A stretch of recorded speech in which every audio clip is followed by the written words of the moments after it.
sakto lang ang mga komentaryo sa MI Before, yung online radio sa Pilipinas.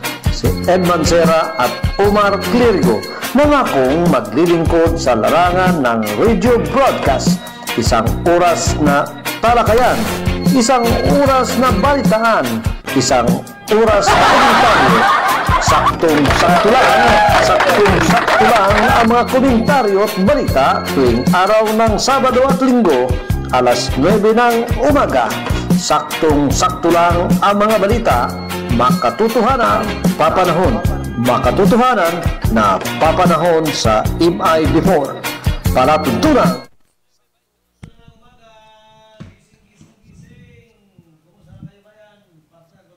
Good morning, sir. Good morning. Good morning sa lahat at mabuhay. Mabuhay ang mga mamamayang nag-aabang sa SONA bukas ng Pangulo. Partner, patatlo atang SONA ito ng Pangulo ng Pilipinas. Oo.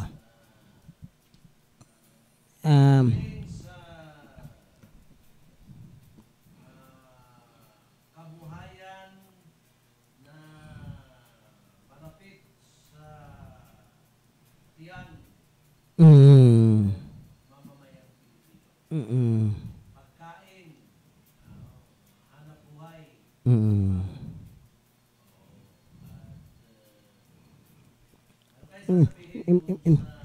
Medyo partner ha, medyo parang hahabaan ang Pangulo do sa 1 hour na paglalahad niya ng accomplishment report. Accomplishment report yan partner, di ba ga? Kung baka kakaunti ang sasabihin, baka kakaunti ang na-accomplish, parang ganon. Ano ang kanyang mga nagawa? Gagawin pa. Ang panawagan ng taong bayan, syempre, puntuhin na kaagad kung ano ba talaga ang dahilan ng kahirapan. Kasi partner ramdam talaga yung kahirapan din. Kasi kung sasabihin ng NEDA, yung mga unpaid worker, kung bagasakan partner, yung sinasabi ko nga sa iyo, ibinilang kasi yung mga tao na tumutulong sa sakahan pero wala siyang sweldo. Ay ibinilang sa mga may trabaho. Yung parang ganun nila sinansuri yung kalagayang pang-ekonomiya ng bansang Pilipinas. Kaya sabi, umunti daw ang walang trabaho ng time na itong year na this year. Pero ang nangyari pala, isinama nila yung masabi ko nga, yung mga unpaid worker. Ibig sabihin yung mga hindi sinasweldohan, ay isinama nila yon sa mga worker. Kaya medyo partner medyo masalimuot din ang panawagan ng Ibon Foundation. Yung 3 minuto, ayos na yun, basta sa poll kagad kung ano talaga yung problema at kung ano yung gagawin ng Pangulo sa bansa.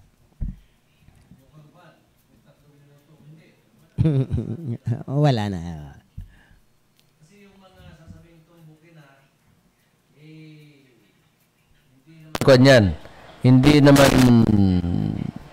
kasi maraming maraming maliliit na sektor na pwedeng banggitin ng Pangulo ano ang kanyang nagawa doon sa mga partner. May mga na-upload kasi sa bawat zona at kahit dito sa atin sa State of the Province Address, yung SOPA, kita mo yung SOPA ni Governor ang napunto yung regarding this Ormeco na parang naging yung pinaka-highlight na.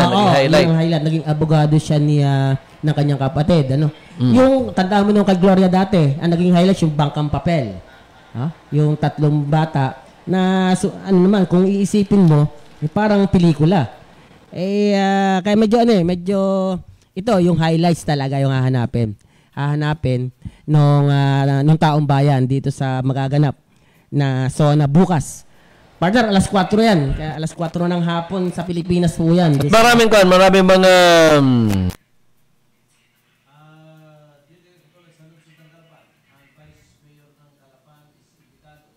oh. Ang mayor ng Puerto Galera, imbitado, ay formal invitation ng Malacanang. Mm. Baka lahat siguro Mm. baka lang. Kasi kung lahat yan, punong-puno yan ngayon. At yan yung mga sasabihin dyan ng Pangulo ay yan ang magiging batayan. Sa akin lang Marikoy. Yan ang maaaring batayan at pwedeng sundan ng sino mang nanais sumali sa larangan ng politika. At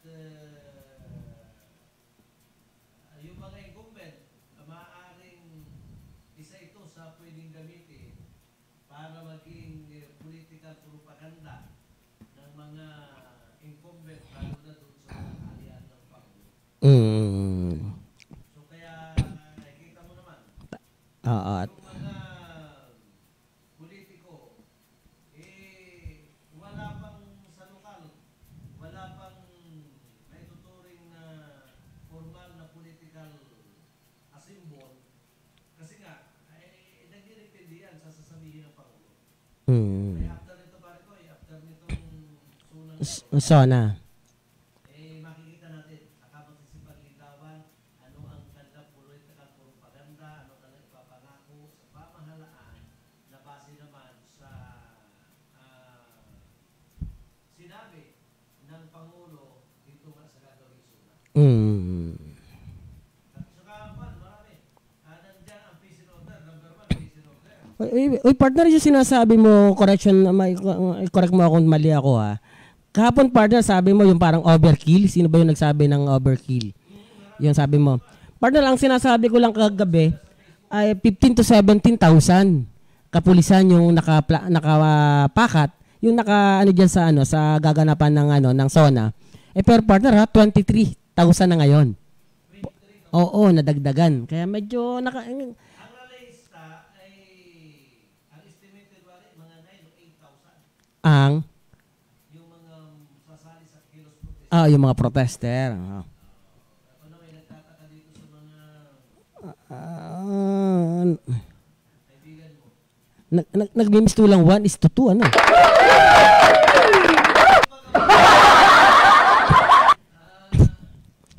Partner, maganda daw pag ganyan kasi kasi may alam na pagkakamali, may alam na mali. Sunugin. Hindi ko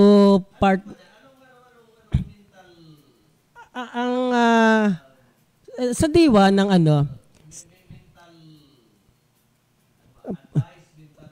partner sa diwa ng mga realista at yung mga aktibo at yung nakikibaka para sa pambansang soberenya. Taas moral sila diyan. Taas moral para diyan sa pagsunog ng ganyan. At pagpapakita yan na masidi yung paglaban nila doon sa mga kamalian na ginagawa ng gobyerno pero tayo sabi mo nga may mga bawal partner ha, may mga bawal kasi kita mo naman yung climate change ha. May binabanggit itong si Quezon City Mayor Joy Belmonte na nagbabasa rin siya ng batas pero pwede naman pala basta malayo lang yun doon sa may perimetro yung pagsunog. Di yung mga realista. Oo. Yan kailangan organize yung Kaya ngayon kung may matirang kalat, pakilimot. Ganyan naman. Ito partner ano lang tayo. Yung tanda partner yung North Korea nung time ng struggle nila sa katauhan ni Kim Tu-sung ata yun. Kim Tu-sung baga. Partner noon ang mga kabataang aktivista ng North Korea nagsusunog partner yon. Ang paniniwala nila ay pag namatay ako sa sunog na ito, pag namatay ako, may 10 na mamumulat ako na mga panibagong mga kabataan. Yung nagsunog ka na sarili. Nung time na yun sa sa North Korea, ang mga kabataang aktivista nung time na yun ay nagsusunog, nag-ano sila ng gasolina, tapos nagsusunog. Ang paniniwala ng mga kabataang estudyante na yun ay Patay ka. Patay ka, partner. May isisilang kang 10 na aktivista. Oo, parang gano'n. Gano'n yung paniniwala. Pero kung iisipin mo, mali. Ay, ewan ko. Hindi. Yung ano ba yun? Hindi, partner, yung ano, yung Japan, yung harakiri nila. Ay, iba naman yung partner. Oo, yung mga, suicide bomber, suicide bombing na pero, tingnan natin. Sa Pilipinas, buti, walang ganun natin. Siguro, yung diabetic ang tao kaya medyo hindi siguro. Oo, sa kantalaang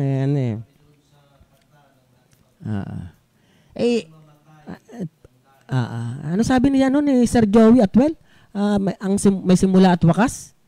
Ay parang alpha omega yan, partner Parang kay Kristo. Ako ang simula at ako ang wakas. 'Di ba si Kristo nagsabi na ganun? Alpha omega. Ako ang simula, ako ang wakas. Kay Kristo yan ganun din sa lipunan. Parang may mga ganun. Ha? Ano bagang katabi ng omega?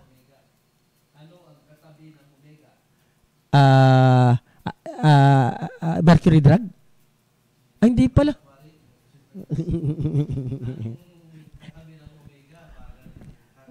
Hardware. Hindi ba? Oo, hardware nga. Katabi naman ng alpha ay parang coffee shop. Coffee shop. Some part yan, partner. Alpha insurance. Okay. Pero partner, pag napagindagan dito sa part ng sa part ng pinamalayan.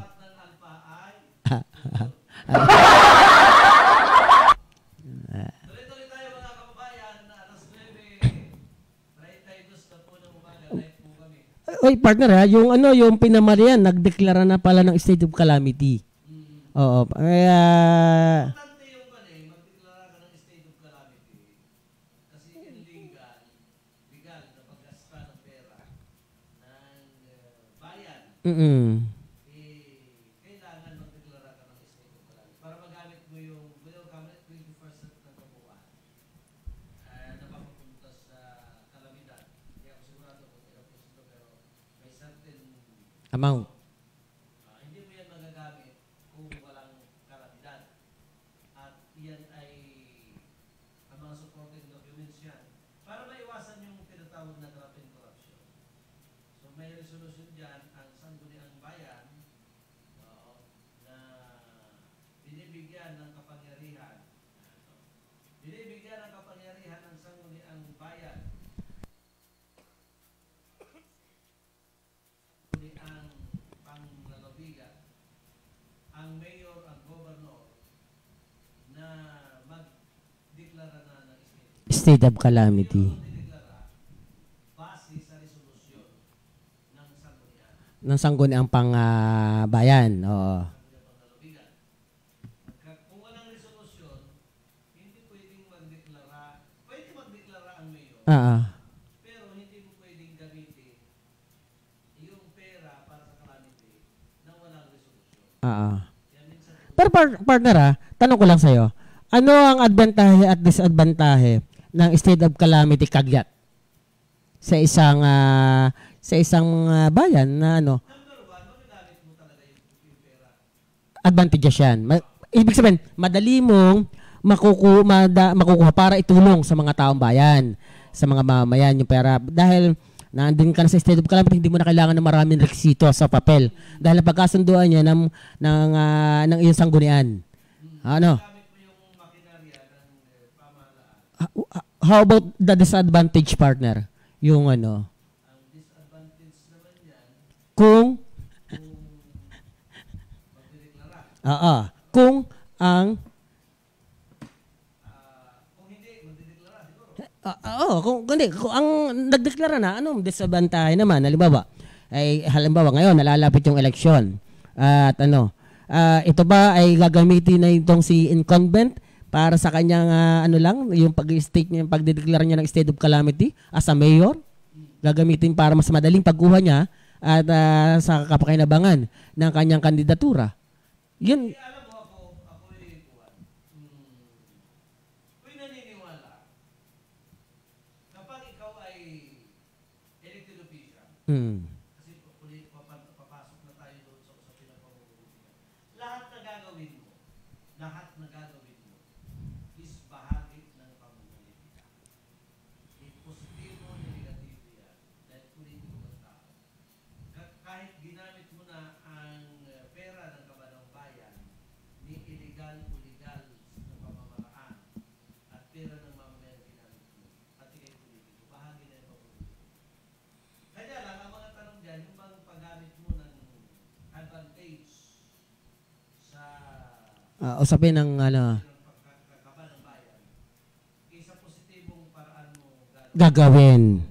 hindi lang sa kasi kunyari gutom na ang aking mga kababayan, hindi ko mabigyan ng anumang ayuda galing sa pamahalaan, bibili ako o dahil may pera nga, hindi naman sa ikabubuti. Sa kabubuti.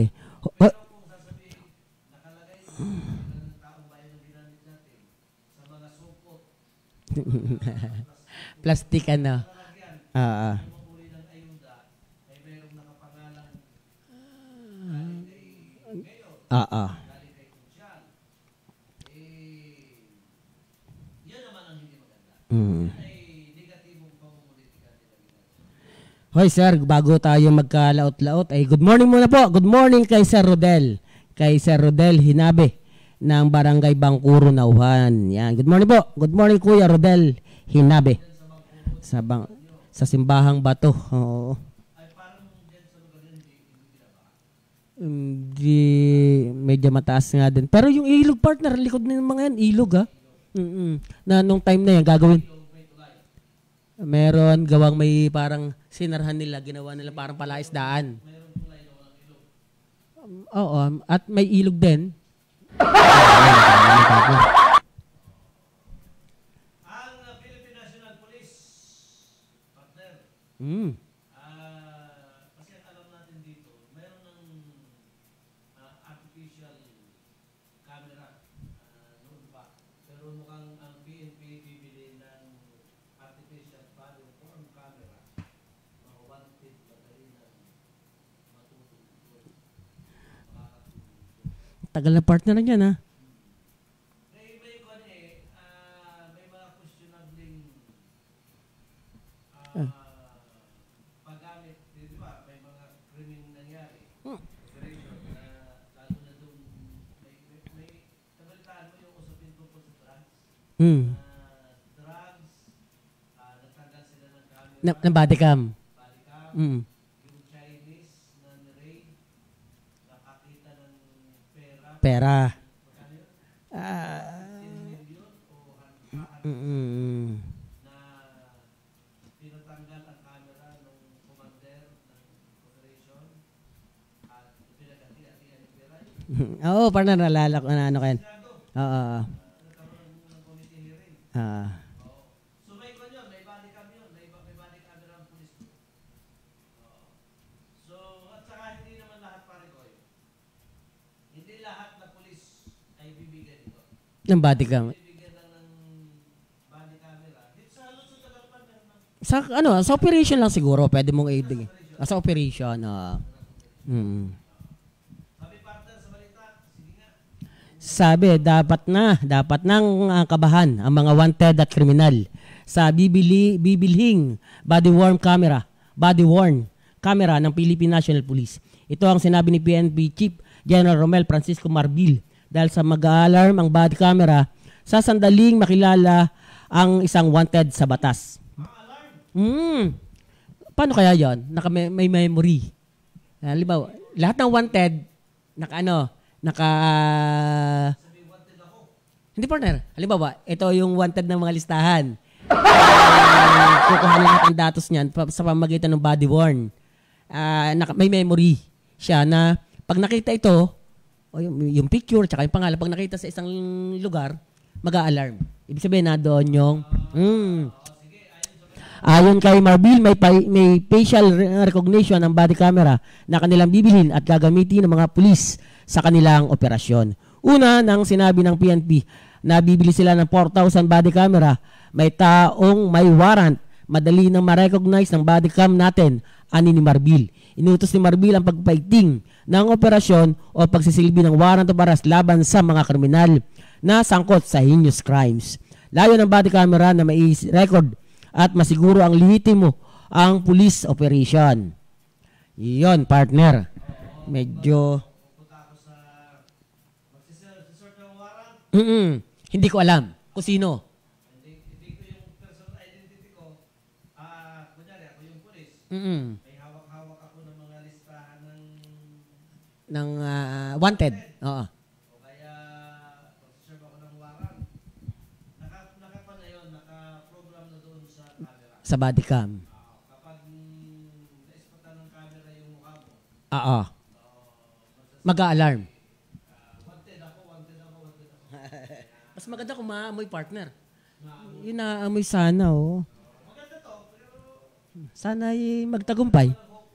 sabagay yung mga tanim-tanim na sinasabi, may iwasan. Hindi ka naman talaga. Kasi may Oo, partner. Tama ka, tama. na may mga namatay pa nga na baril, binaril o ano man at sasabihin hinahabol namin yung wanted nanlaban na patunayan na hindi naman pala yung sabi pagkakamali nagkamali yung pulis o may mga ganyan senaryo.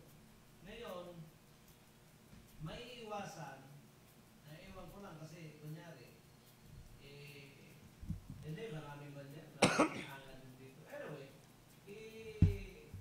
may magandang mukha doon. Hindi naman natin sa Oo. Maganda yan, partner, oh. yung matukoy.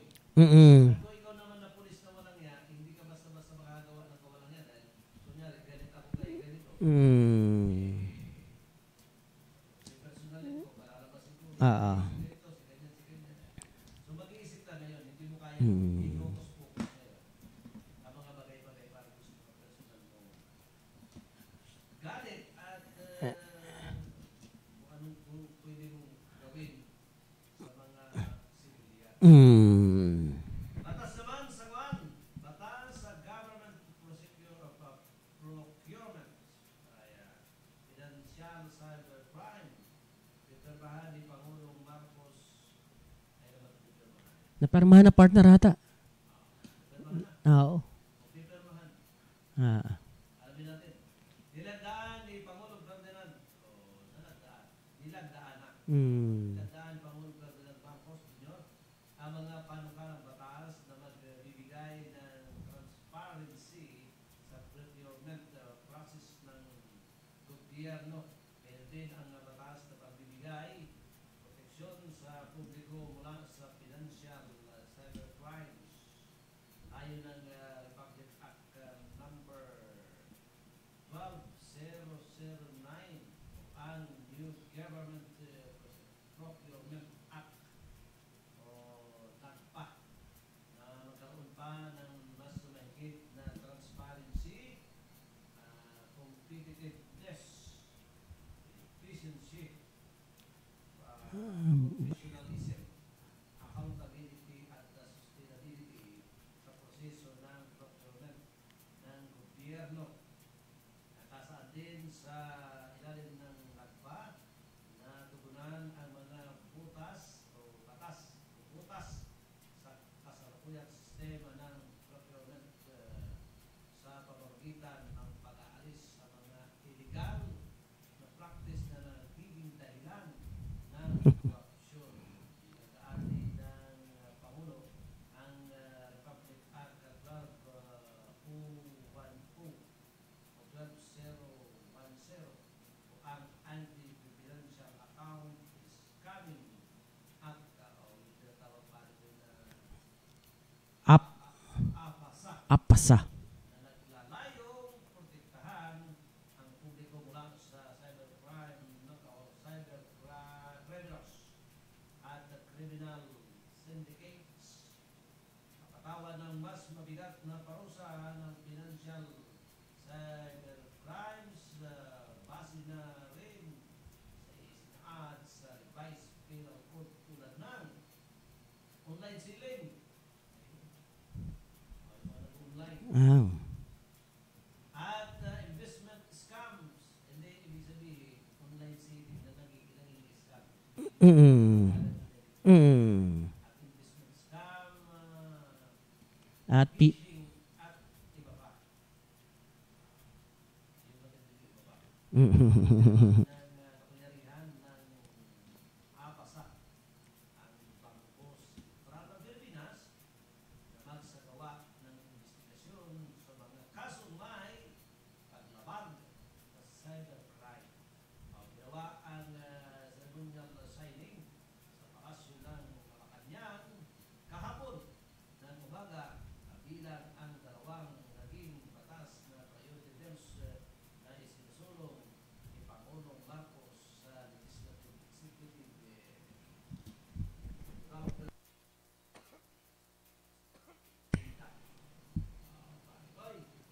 yun. Anong sabi naman ni Secretary Angara? Sinabi, formal lang nanumpa kay Pangulong Ferdinand Marcos Jr. bilang bagong kalihim ng Department of Education si dating Senador Sani Angara. Ang oath-taking ceremony ay ginawa kahapon sa Palasyo ng Malacanang. Tiwala naman si Pangulong Marcos na maayos at magagampanan ng dating senador ang bagong trabaho. We are looking forward to many good things to come from this appointment. We have had some discussion before that took his oath to give ourselves a good idea of what we think that needs to be done. I know Sani knows what is important, and I know how that he knows how to get these things done. And so for very, very optimistic for the Department of Education, dagdag ng Pangulo. Kasama ni Angara sa Malacanang ang inang si Gloria Angara. Nagpapasalamat naman si Angara sa tiwala ni Pangulong Marcos na nagpapahayag ng kahandaan sa paipagtulungan na sa Pangulo para sa mga kailangang reforma sa sistema ng edukasyon sa bansa para na rin sa kapakinabangan ng mga kabataan sa future generation.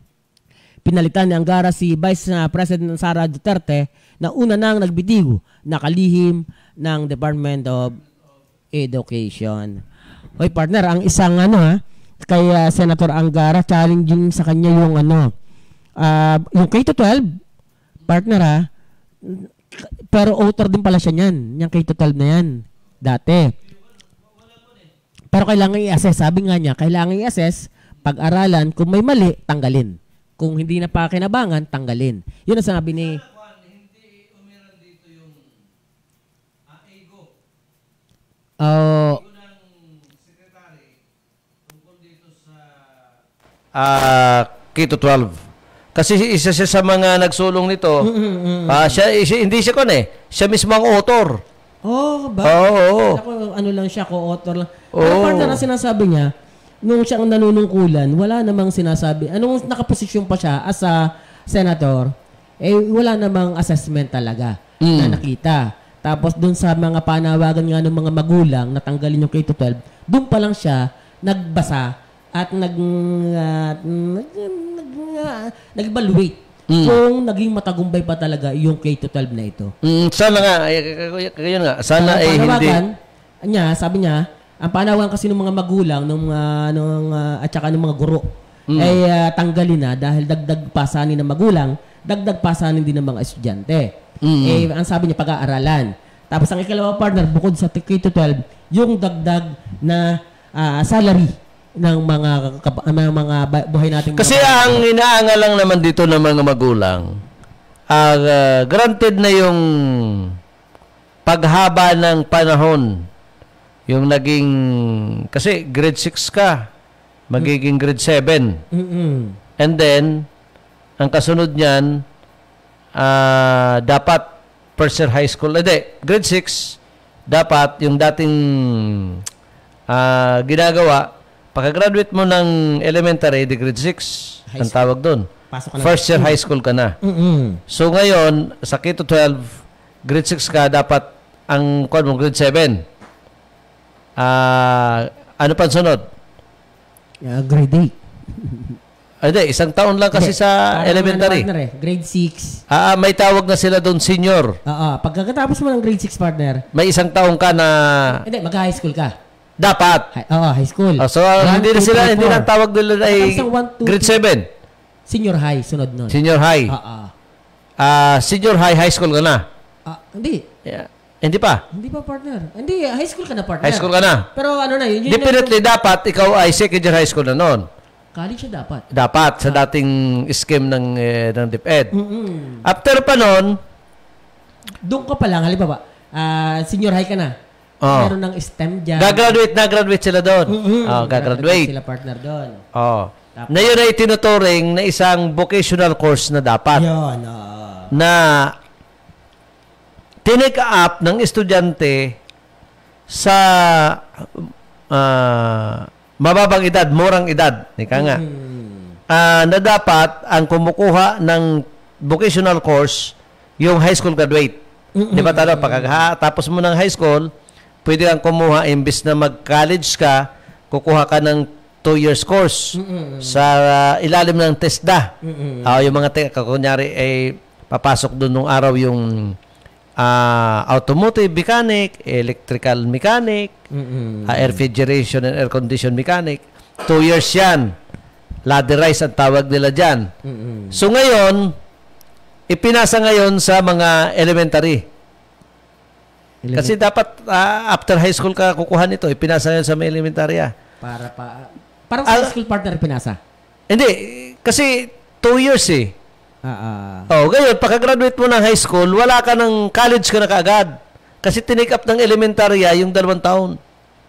Na dapat high school ang kukuha doon sa technical courses. Ngayon, ang tanong dyan lagi, after na makatapos ako ng high school, na nag-take up ako ng... Kasi dinagdagan yung edad eh. Kasi dapat, pag elementary graduate ka, anong taong ka? 12. Di 6 years old dapat. 12 years old. 12 years old. Tapos, plus 4 na taon, 12, 15, 16, 17, 18 years old ka, graduate ng high school kung hindi nila dinagdagan. 16 nga dapat graduate. Di 12. 13, 14, 15, 16. So, hindi ka ngayon tatanggapin sa college. Hindi, sa magtrabaho ng high school graduate ka kasi underage ka. Underage. Minor. O sabihin ng 16 o 17 years old ka. Maghihintay ka ng 18 year, ng 1 year para maging 18 ka para makapagtrabaho. Ngayon, kung dahil nag-take up ka ng grade 7 at grade 11 o additional, gagraduate ka ng high school bago ka mag-college. 18 years old ka na. 19. Okay, ang layunin kasi niyan, number 1 dyan, iangat ang antas ng edukasyon sa buong Asia. Yung educational competitive o competition, kung pagtataritag niyo mo, talagang iwan na iwan ang Pilipinas. Pero yung usapin ng trabaho, ay walang pakialam. Kasi nga, sa batas, pag hindi ka pa 18 anyos, hindi ka pwede magtrabaho.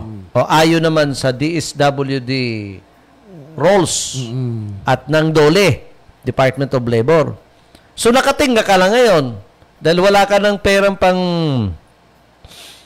pang gastos sa kolehiyo.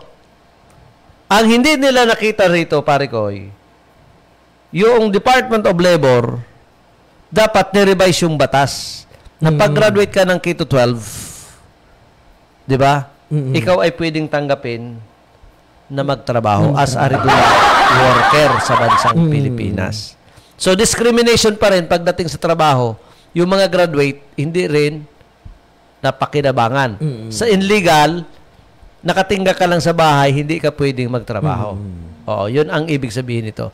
Padalwa, pare ko, yung wala kang experience, no work, na ginagawa ng mga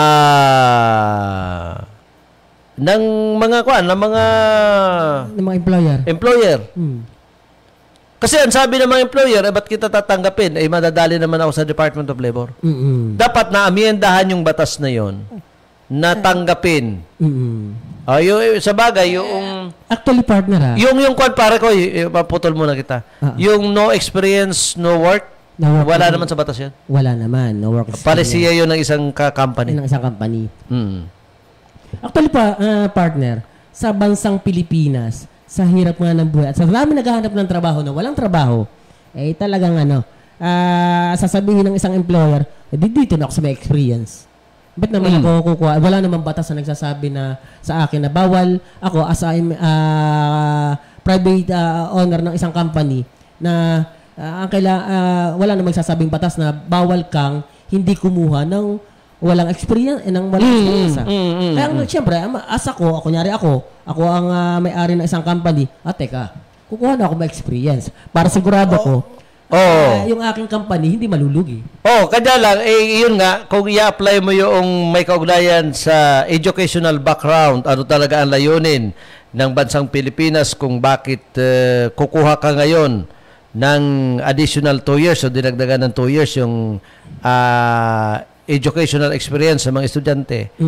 Kaya simplang wala talagang direktang maitutulong sa mga magulang yung pagdagdag yung K-12.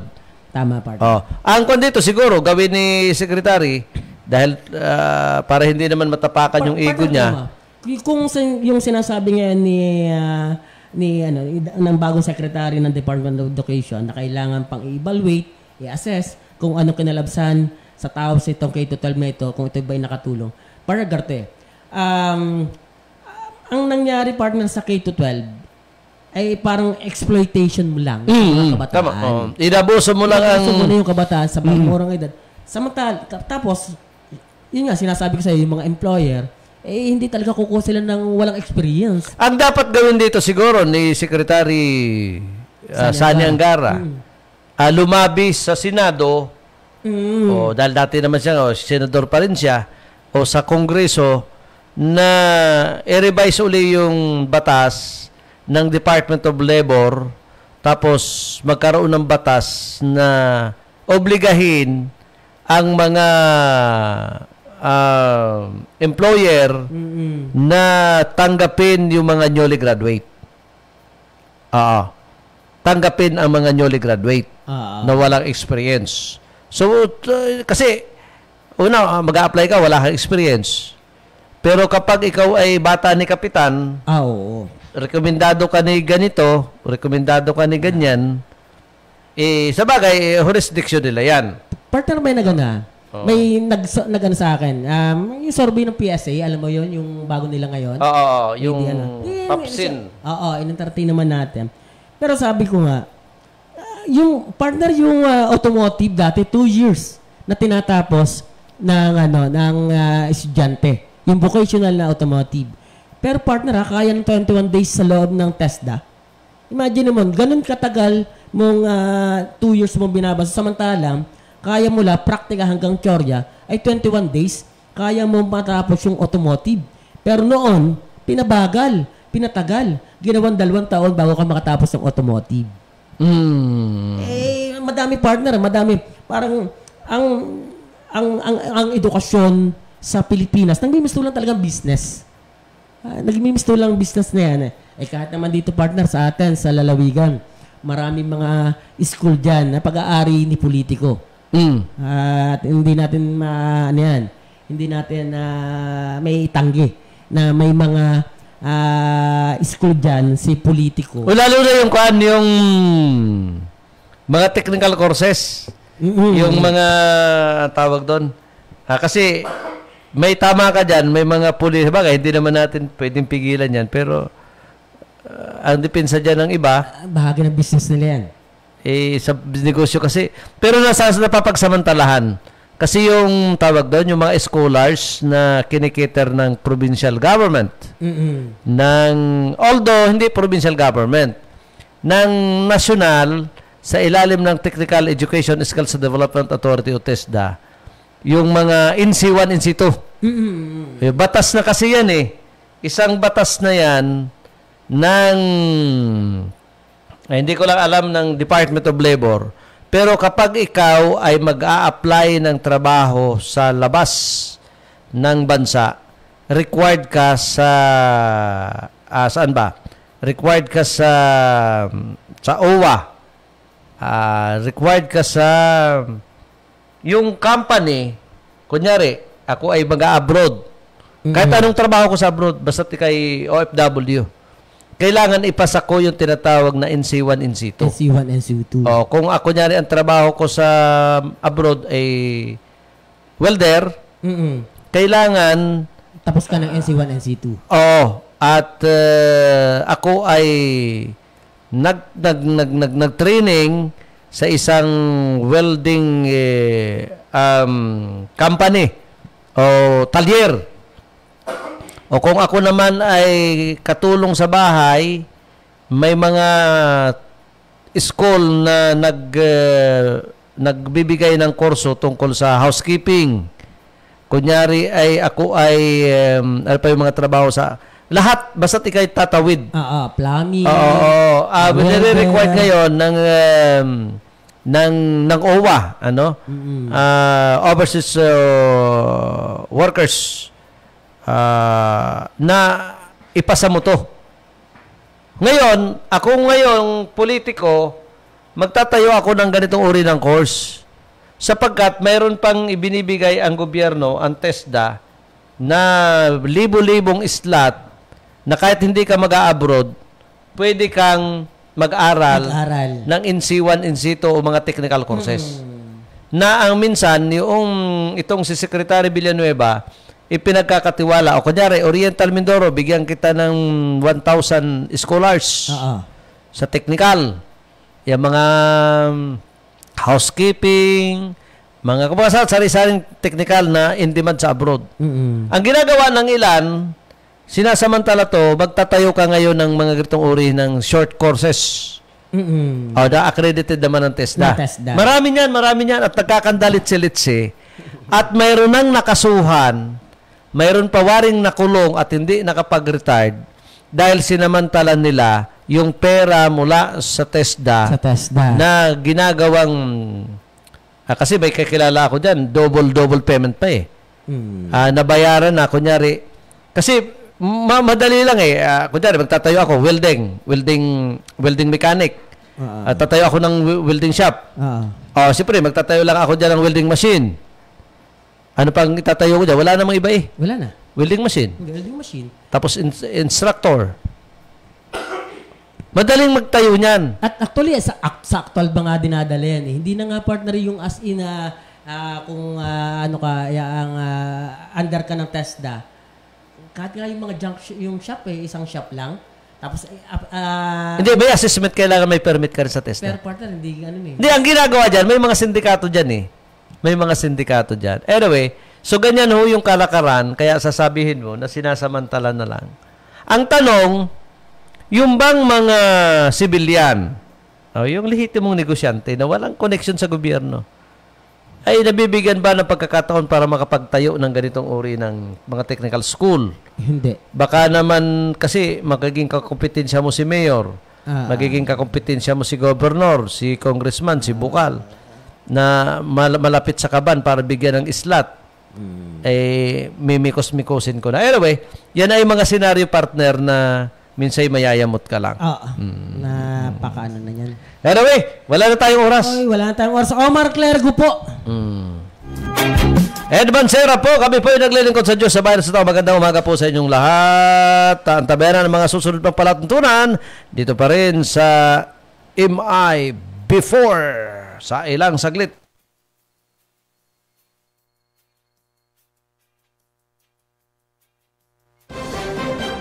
Luzon, Visayas at Mindanao, MI Before, na papanahon sa makabagong teknolohiya sa larangan ng online radio saan mang bahagi ng mundo napanood, pinakikinggan. Mindoro Internet Broadcast. Mindoro Internet Broadcast.